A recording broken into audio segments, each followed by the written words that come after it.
Hello and welcome, my underage judge Leaves.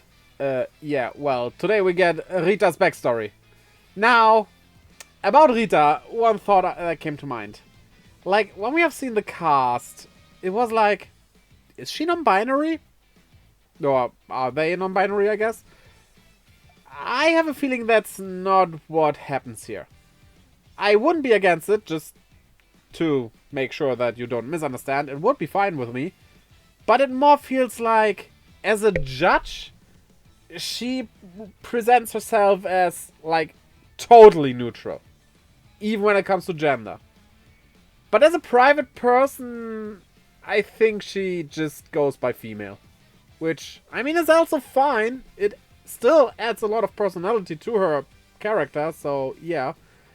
We don't have any definitive answer to this, but this is how I feel about it right now. Might be wrong. It's okay if it's wrong. If she's completely non-binary, well, honestly, who cares? I don't care. It's all about the personality, not the gender. So, yeah. What a weird start to this review. So let's start the review. Episode 16. The 10-year-old Supreme Justice. Oh boy! Limited edition premium mini muffins are on sale now! Oh damn. I have to go and get one. Yeah, forget about the review. We'll skip that this week.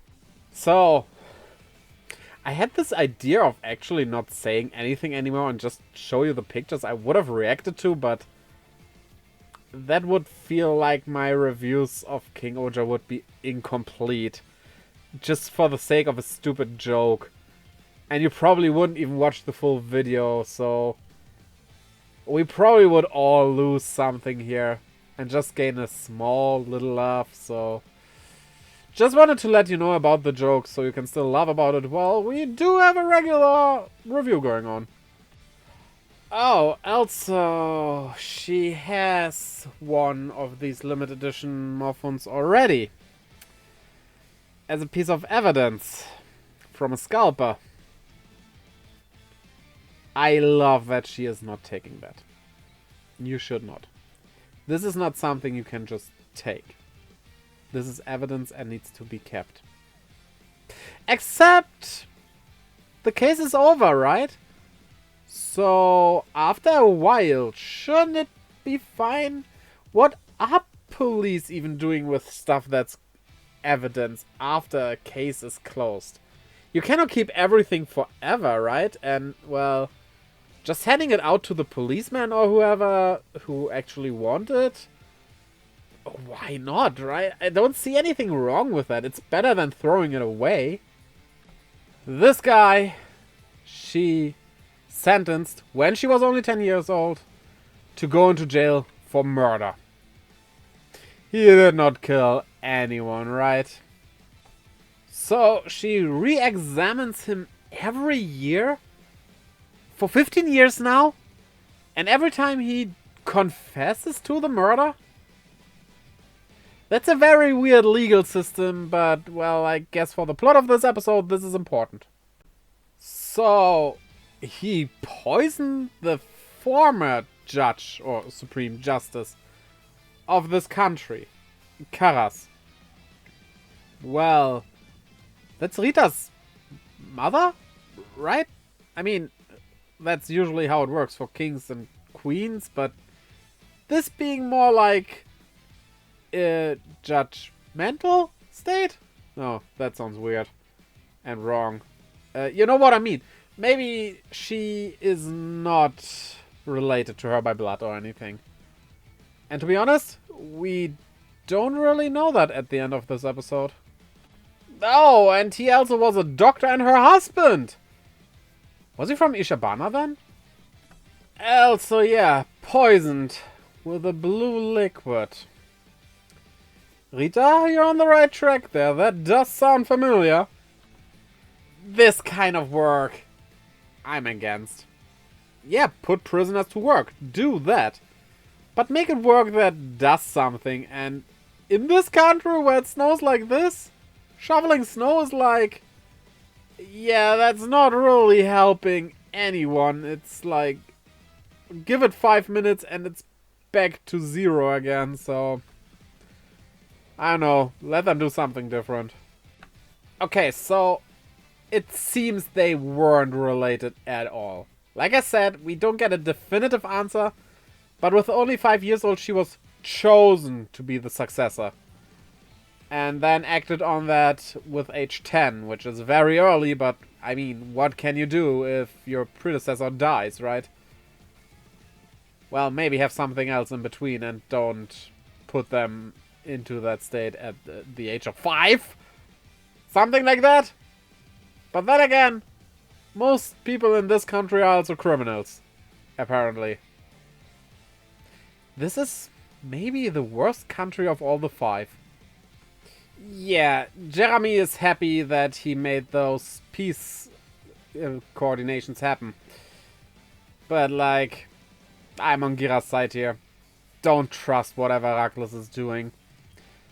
It's even worse that we do not learn what those peace negotiations were about. Probably something very, very, very sinister. And just like that, the Bagnarok attack Kosopa. Yeah, so much for peace. So, Rita gives Ran that poison to analyze it and see what it is. Which is a good idea, but also kind of a bad idea, because you all about being not friendly and stuff with others, and just basically don't trust anything but the truth. Who says that Ran wouldn't be lying to you after analyzing it, depending on what she finds? I mean, you should have your own people for that. I'm not saying Ran would do that, but with the mindset of being completely impartial, it's kind of bad to give stuff like this out of hands, is what I'm saying. So, okay, this guy, Chiron here, drops the truth bombs. And just because they learned that it's Scorpy's venom. Because as he and Karas, his wife, agreed once they learned the truth about that, well, Rita should learn the truth as well. The truth of the fury of gods being caused by a human. Much to the shock of Ran. Seriously, that's understandable. Her parents got killed due to that. And the problem is, and this is what gets it interesting, it was a crime that couldn't be judged by law. It was like genocide though, right? He killed people, like mass murdering. Why can't it be judged by law? But that is also why Karas did step down. To not be the judge anymore. And to be able to arrest that villain. Faking her own death to do this. The last part, well, that wasn't very surprising. I expected that. And him lying also was pretty clear. Because that's usually how episodes like this go. But, whoa.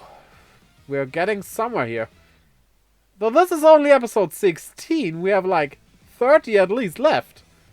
This show will go somewhere, hopefully. I mean, so far I like it so much. Don't take a bad turn, please. Please do not. Also, there's a little letter for Rita telling us why she was chosen as a judge. It's because she was weak. And the law exists to protect the weak. That's a gamble, though. Like, yeah, the law exists to protect the weak. That much is true. Choosing someone weak can backfire, though, because, like, when weak people suddenly get powerful, there can be cases where they do abuse that power to get revenge and stuff, so yeah, I guess with Rita specifically it wasn't a problem because she has also seen the kindness and stuff. And it's a gamble you kind of have to take sometimes as well, because you can never know how a person will turn out in the future. But yeah, it's a nice little letter. At least Rita can now sleep with knowing why she was chosen that early. She was still 5 though. Like, how could you expect her to turn out like in any kind of way? She could have become totally different without you knowing. 5. You start to develop a personality at that age. And as Shiron moves out to search for Karas, he gets attacked because this is still Super Sentai, a battle show for small boys. Well, children. Mainly boys, but let's say children. And we need a battle, right? Well, the battle is just your typical battle. It's good, very well performed, nothing special though. But we get her eye revealed here, which is like... what? I know she had her hair above her eye all the time, but I just thought... that's her style and nothing else. But here we are. She has this... I don't even know how to describe it. It looks like it is frozen over. Which would be fitting, thinking about this being Gokan and everything. And then, basically to end this episode, because nothing much of importance happens after this, they get a little bit of bonding, kinda. Rita and Ran, that is. Because Ran presents her a limited edition muffin. Well, technically she gives her trash, because as an impartial judge, Rita cannot take any presents, especially from kings. So, well, Ran just says, I don't have need for this, so please throw it away from me. Nobody cares about other people's trash, right? Kinda heartwarming how they handled that. So heartwarming, it might melt Gokan's snow. Well, this episode was again pretty good. It wasn't one of the highest rating ones for me, but like, let's say the best one is here. Then it was about here. So, still, right? This show is just great. The designs, the world setting, the characters. I still love this, and I hope I come out of it with this being my new favorite Super Sentai season. I really hope so. Technically, it's a hope I have for every season, because if the newest season becomes your favorite, that means you always get a better season than before. That's utopian, though. But 16 episodes in and me still liking it this much. That's a real hope there. And a real chance. Yeah, that's all. So now tell me your thoughts about this episode and Rita's backstory and everything down in the comments below. Also, get your own limited edition Muffin plush by clicking the like and subscribe button, as well as ringing that little bell. Obviously, just as a disclaimer, just in case, I will not give out any of these plushes because I don't even know if they exist. Just to make sure. You know.